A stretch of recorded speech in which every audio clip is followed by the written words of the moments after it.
We woke up to a heavenly sunrise here at Jeffreys Bay, the sixth stop of the Samsung Galaxy Championship Tour. Welcome to Dawn Patrol. As you can see, the ocean is looking fairly quiet this morning, but we're here to check out the early morning conditions with just 6 heats to go before we crown a champion here at the J-Bay Open. Joe Trappell alongside former big wave champ Peter Mill. Morning, Pete. Good morning.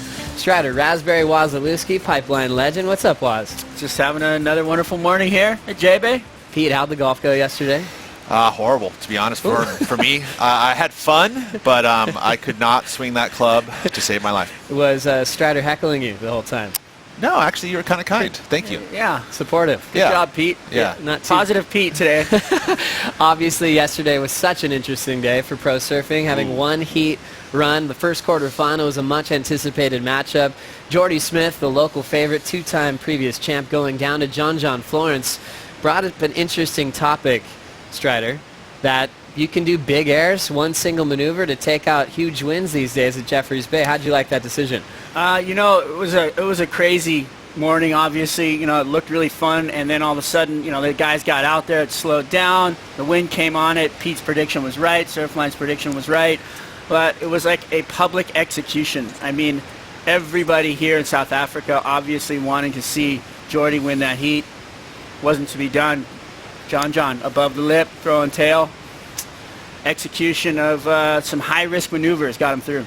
John Florence in the first semifinal. He'll be matched up with either Josh Kerr or Kelly Slater, which are the first heat on deck this morning. Let's now get the official call on the day as we say good morning to Rosie Hodge and our commissioner, Kieran Perrell. Good morning. It's another beautiful day in Africa, and Kieran, we know that you've been assessing the conditions, been poring over the Surfline forecast. What are you seeing in the water today? Yeah, it's the swell's dropped down, so that swell was supposed to kind of hang in there a little bit yesterday. It definitely came down today, and the wind's quite light right now, but it's supposed to go north, which is a really strong devil wind. So we'll be off for the day, and we'll come back tomorrow morning. And because it's a lay day, where do you think we should free surf today? I'd get out there right now quickly as soon as you could. All right, hear that, boys. We've got a lay day. Get in the water. That's right. Thank you very much, Rosie and KP. They're the only 2 people over there in the competitors area. Relatively quiet early this morning. So let's check out the Surfline forecast. Pete, Strider, you mind sharing this forecast? We'll start with you, Strider. Take it away. All right. Well, you can see we have energy. We're down here at the bottom. There's so much going on, yet it's very hard to predict the conditions. I mean, we need good winds and good swell, and right now we don't have the combo, Pete. Yeah, and then this is where we get excited, right? That's for later in the weekend. That storm is forecast to be right on top of us, which means strong winds, offshore conditions. But what also that means is that it's a westerly direction swell, which takes a little bit more effort to get in here. So hopefully, fingers crossed. There is a little opportunity tomorrow. I mean, it doesn't show it on this Virgo, but there is a 14-second uptick. But it's only in the 3 to 4 foot range, and again, kind of a weird direction. But the best opportunity is going to be that Friday. Interesting. Checking that out. So it looks like a couple small days, but a promising bump towards the tail end. Pete, quick tips on how to forecast here in Jeffreys Bay if you're trying to get really good waves. Wow. Get up in the morning early and check it. I mean, I think that's pretty much the best way to do it. Surfline does have a forecast that has it out to 2 weeks if you go into their premium. And that's always good. I think that always gives you a guide, but getting down here and parking it for a while, and you'll get good waves. Well, coming up next on Dawn Patrol, we're going to really focus in on quarterfinal number 2. Josh Kerr takes on 11-time world champion Kelly Slater.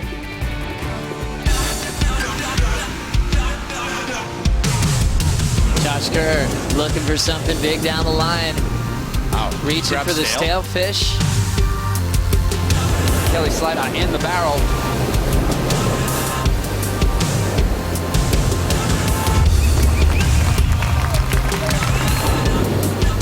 Beautiful speed, power, and flow.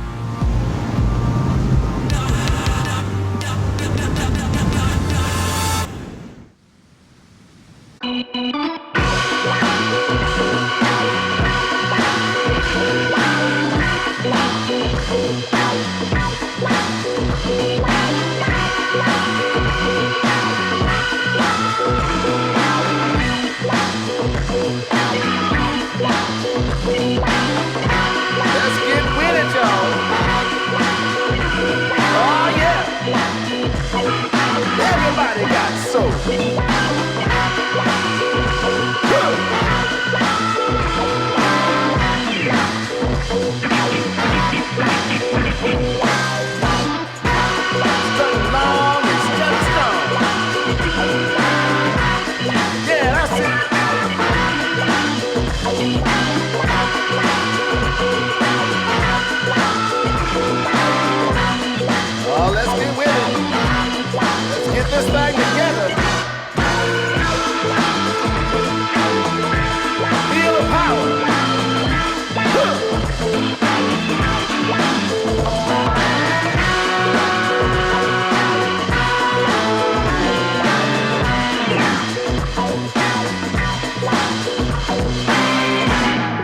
got soul, you got power, baby. Life is love, love is soul, and soul is power. Soul, power, soul, power, baby.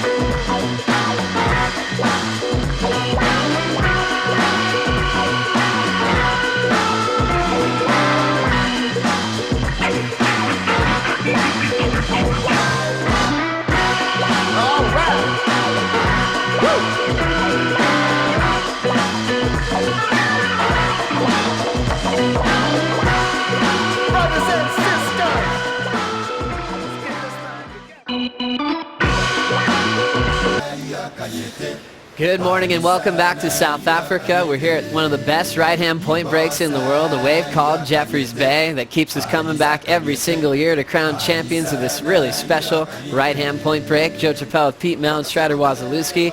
Contest called off for the day, which gives us more time to anticipate a huge matchup in the second quarterfinal. Josh Kerr taking on the greatest of all time, Kelly Slater. Who's going to take this one out, Pete? Well, let's see. I think Kelly's been upping his form. I think he's taken Ronnie's words to heart, and he's going to try and win heats across on the open face. But Josh Kerr, I'll tell you, has also put in great performances. I'm sitting on the fence on this one. And if we could actually talk about their golf game, because they did get to the Cape St. Francis golf resort yesterday, and they were both on the course, and they were both swinging the club. Kelly was pretty good. Really? Yeah. Both those guys obviously ultimate competitors, no matter what they're doing, if it's golf, ping pong, surfing. Looking at those past results, Kersey had a crucial win over him. Their last meeting, the Pipe Masters, which cost Kelly his 12th world title, handing the title over to Joel Parkinson a couple of years back. As we check out the form of Kelly, he is getting critiqued quite often since he's low on the Jeep leaderboard. How do you like his performance, Strider? I liked it. I feel like he went back to a board that he's more familiar with. It's a squash tail, tri-fin, a very sure and steady way to go. To me, though, I wanted to see just a bit more rail involved. And when he went to the rail on this board, it felt like it was catching a little tiny bit. So, there was a couple of great moments in the heat, but definitely all off the tail for me. But look at him. I mean, fast. He looks energetic. He looks like he's got something to prove. And obviously, in the back of his mind, thinking Josh did take that 12th away from me.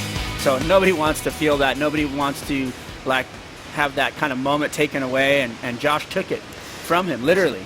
So he's going to be thinking about that in the heat. He doesn't forget anything. Kelly Slater, the highest combined heat total of round 4, to skip right into the quarterfinals.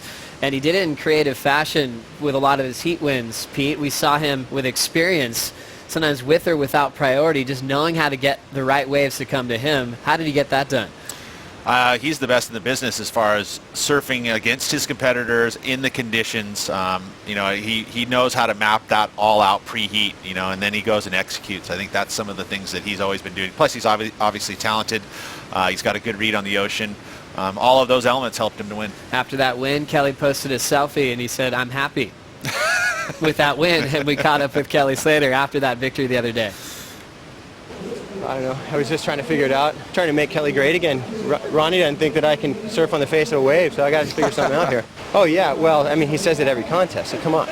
Give me a break here, man. I didn't forget how to surf. Back to you guys, Ronnie.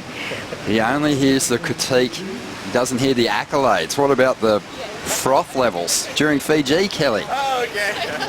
Accolade City. Oh, my goodness. Kelly Slater calling out Ronnie Blakey and saying he didn't forget how to surf on performance conditions. Ronnie Blakey, Ross Williams, they hang out in the booth as they're preparing for a big finals day. Ronnie, what was he referencing right there? His own history, Joe. The results don't lie. Kelly hasn't won a contest based on turns in a long, long time. He did get a victory on the Gold Coast back in 2013, but there was barrels involved in that final day. The event moved down to Kerr, Ross. And if you trace it back even further, you've got to go back to Trestles. I think it was back in 2012 that he had a victory on turns alone. Well, it's kind of hard to feel bad for someone who's won 1 million contests and 400 world titles. So, we talked about it before. If you string together a bunch of poor results, which Kelly's done in 2016, it's open season. That's what we're in this booth for. And Kelly would be, imagine if Kelly was sitting in this booth right here, he would be going through the list of everyone's ups and downs and critiquing. That's the deal here, and of course we're going to scrutinize his equipment and everything that's been hindering Kelly. He's 44 years old. That never helps with reflexes. So it's fun. It's fun to talk about Kelly, and he was the greatest surfer of all time, and he's getting older, and that's just the facts of life. And still is, and I've got a lot of respect for him, obviously, and it is good to see him doing some beautiful surfing out on the open face. Joe, I'm just happy he knows my name. He called you out on that one. So, Ronnie, are you giving him his last performance win, the event on the Gold Coast? Because the finals day was all about barrels at Kerr. Are we going to give that one to him? We're going to give it to him. He surfed through the early rounds of that event and looked really sharp, and obviously was in title contention right until the final day of the Pipe Masters. But he is looking so sharp out on the face at the moment. I agree with Strider, though. I like the when he went to the rail. I love Kelly's trademark slash, and we haven't seen it much in recent times. J-Bay is probably not the place for that turn because it requires that full commitment. But where has that move gone? Well, I think Kelly a lot of times can be the victim of his own mind. He's so switched on. He's very analytical. He likes to experiment. He likes to find the next best thing in equipment. So sometimes, he can hinder himself by riding something that doesn't match the conditions at hand. But I think no one's going to argue the fact that in the last few years, since Kelly has not won the world title, he's still been showing up at events and ripping during free surfs. But some of those times where we're used to Mr. Showtime show up and get that score he needs, he hasn't. So everyone's like, "Whoa, what is wrong with the Earth right now?" Things are off tilter. But it's only a matter of time before I think Kelly feels that clutchness again and gets a win. And looking back on his performances too in the past couple of seasons, if you were to pick out certain heats, Kelly has had standout moments each season. Some of the best performances we've seen, Margaret River last year, Cloudbreak this season. Without getting the win, he's still doing some of the best surfing on the championship tour. Yeah, I think consistency has been the main thing for Kelly, and again, it does relate back to equipment because he's experimenting. Also, he shows up to events 12 hours before his heat with jet lag and all that, whereas there's other younger surfers on tour that show up a week in advance drinking nothing but green smoothies and stretching and looking at the surf, and that stuff helps. For me, I think if Kelly keeps his board in the water and gets it into that green wall, he's going to have a really good advantage over Josh Kerr just with his power. But Josh, such a showman, he's been doing some big airs, Pete Mel. Do you think Kelly could fall into the trap of maybe going to the air himself in that heat? I think if we go on that day that we're looking at right now with all that offshore wind, that you're going to be out on the face, and it's going to be Kelly's game, because you're not going to be able to go to the air. Really exciting matchup. Thank you, Ronnie and Ross. They'll be sleeping in the booth tonight waiting for that call that potentially could be there tomorrow. Josh Kerr is the guy that will be battling with Kelly. He's been the guy that has been performing on the open face throughout this contest and going above the lip. The king of variety, getting some of his highest single scores of the season. After a sleepy start, he told us that his world title shot is out of the question because that was his goal this season, but he still has a lot of intent in winning this contest, Strider. Yeah, he looks better than he ever has. During these rounds, I think definitely surfing the best he has all year, and just looks like he's got a great board. And I think that's everything for confidence. And he does look good on the open face, which I think Pete's going to be right if he actually we get that swell and we get that wind on the face coming up. But I don't think we're going to see any of these big airs that he threw down, and we're going to go to rail turns. And with that said, I think he's got a great flow, and that's what the judges love. And he's going to be out there on that open face doing turns. It's going to be hard though, because Kelly, I think, is going to switch up. He's going to go to the round pin, and he's going to be finding the rail again, and it's going to be kind of power for power on the turns. And I think Kelly is going to get the nod. Josh Kerr going to the air quite a few times, a couple of different versions of the stalefish reverse along the way. He's been really showing that he can get a single wave score really high up from the judges for one section, but I've been really enjoying him with his overall performance on the stretched out walls of J-Bay. And you had talked about the fact that he's got variety, and that's the thing. And even with the aerials and maybe not being able to utilize those, and of course Josh is also one of those guys that can surprise you and maybe pull out those types of moves in really hard offshore conditions because he has those grabs. He knows how to put the board out into the face. So we can't say that he's not going to do it because we've said that before and we've watched guys be able to do it. But the thing is I believe that Josh does have the ability on the face to take out Kelly, especially if he's able to get in sync with the good waves, doesn't make any errors, and he's able to have that variety on the face, which is tough to be because you got to have like 3 or 4 different types of cars if you're going to show variety in the wall. Did you just give the heat to Kelly or to Josh? No, I'm just pumping him up. I'm sitting on the fence, dog. So many good heats to talk about. Remember, Kelly didn't win this event last year. He made the semifinals, so still getting some huge results here at the J-Bay Open. Looking forward to quarterfinal number 3. Julian Wilson takes on Gabriel Medina. That's next on Dawn Patrol.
You got soul, you got power, baby.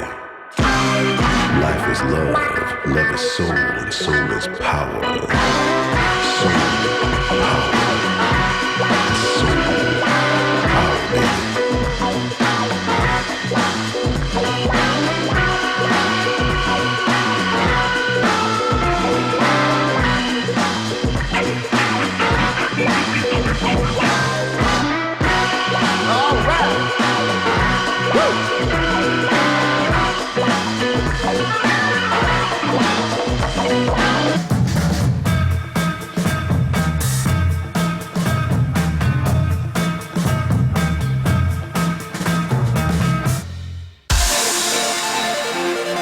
J-Bay is so special with the speed of the wave and just how groomed it is when you get those perfect conditions.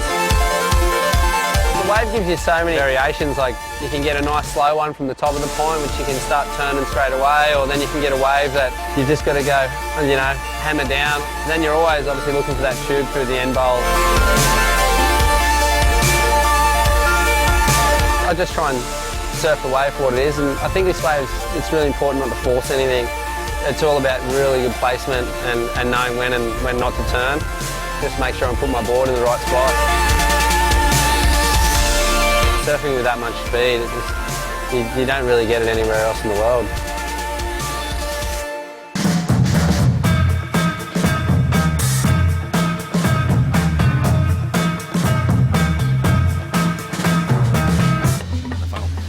Welcome back to Dawn Patrol here at the J-Bay Open. The contest is called Off for the Day, so it's a lay-in. We're breaking down the key heats left in the draw. Just 6 heats left till we crown a champion. Joe Chappelle, Pete Mel, Strider Wasilewski here this morning to critique the form of the world's best.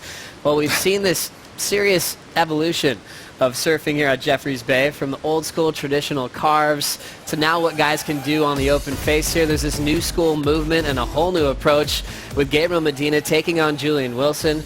Wilson finaled last year, had to split the points with Mick Fanning, coming back with unfinished business. But also Medina bringing a new element of excitement for the backsiders here, and they have a lot of history. This was a Pipe Masters final that Julian won. They had finals in Europe over the years, and they always seem to have exciting matchups. Medina can do it in small conditions at J-Bay, which is really impressive for the backsiders, Pete. It is. You got to do a bit of creative style of surfing, able to get in and out of those transitions really quick, which Gabriel does, but also bringing a bit of an aerial game. He's got that backside loop, which we've seen him pull out on closeout moves. on waves that are one maneuver waves. So he's got that ability to do this type of surfing and get himself a score when he needs it. And, you know, that's, I think, something that Gabriel's advantage. I mean, he's got the ability to be super creative, even when it's small, to get scores that he needs.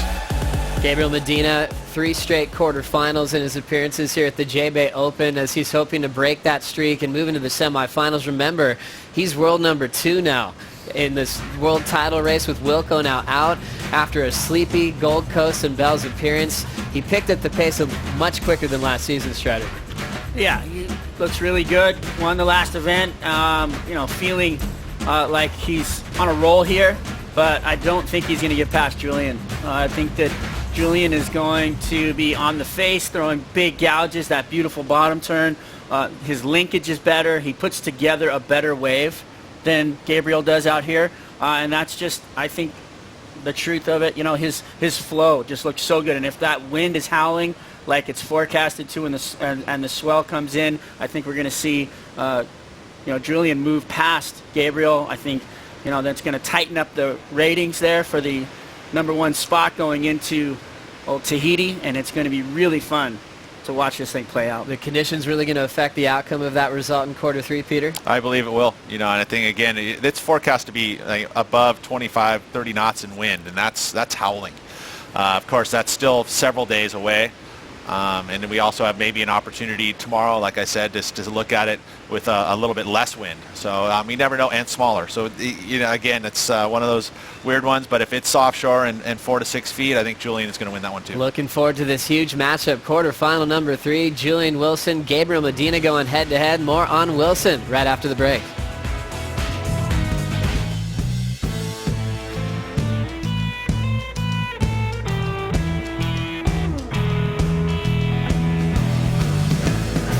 Medina just whacking off a couple of nice little turns on the outside. The air reverse. Oh, variety is just at an all-time high with Julian.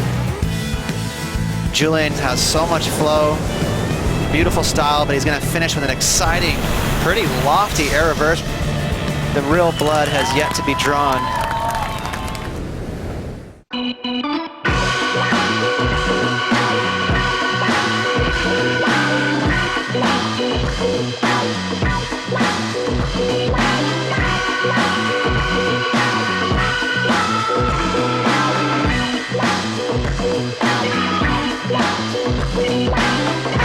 Let's get with it, y'all.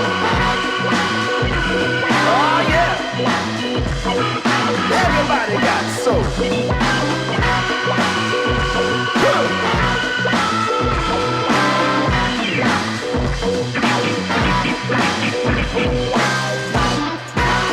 Strutting long and strutting strong. Yeah, that's it.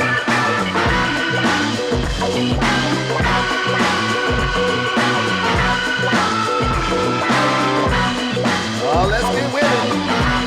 Let's get this thing together.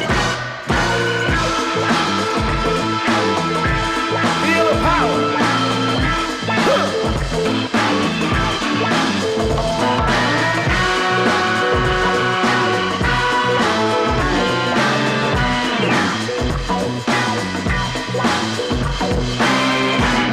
If you got soul, you got power, baby. Life is love, love is soul, and soul is power. Soul, power, soul, power, baby.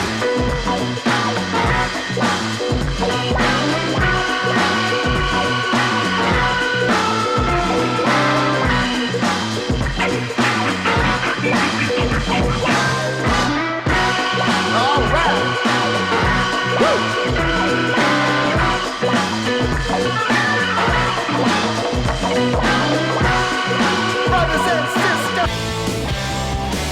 Welcome back to Jeffreys Bay on Dawn Patrol, breaking down the form of Julian Wilson, who finaled last season, was a hero for all as he was really looking after one of his best friends on tour, Fanning, but coming here with unfinished business, looking so strong, big finishing moves, doing big airs onto the bricks, and he took a couple battle scars along the way, Pete. He sure did, and that was a unique one. He just kind of kicked out the bottom of a wave, and next thing you know, he grinded his head across the rocks and got a few scrapes, but it did not affect him whatsoever. I mean, he actually took it probably as a bit of a motivator and went out there and won again. He's bringing such a beautiful flavor here to Jeffreys Bay. Younger approach with that air finishing move. He's got the depth to push it. Has he pushed it as hard as he can so far at J-Bay? Is he leaving a lot for finals day, Strider? Oh, he's got more in the tank. You know, it's going to be fun to watch the finals day here. I think it's going to be tough for him. I think he's going to get another little battle scar in the semis. I think he's going to the road's going to end there for him. So you're making predictions throughout this whole outcome. Are you sticking with the original call with Kelly taking this one out, Strider? I am. I think Kelly is going to make the finals and win it. And win the contest. Pete Mel, your pick for a win at the J-Bay Open. Well, I had to change it up. I still have Julian winning this event, so I mean, he's going to have to get through that quarterfinal and get into the finals. He's not going to have to surf against Jordy because Kelly's going to make that final, but then Julian's going to win it. And I'm thinking John Florence surviving a heat like that one he did with Jordy Smith, with that kind of motion of winning feeling, surviving a crazy battle like that. He's got the tools to go all the way in this contest. We want to hear from you at WSL and join the conversation. Who will win the J-Bay Open in 2016? And we'll see you bright and early tomorrow for Dawn Patrol. This copyrighted event broadcast is produced by the World Surf League for broadcast around the world and may not be retransmitted, reproduced, rebroadcast, or otherwise distributed or used in any form without the written consent of the World Surf League.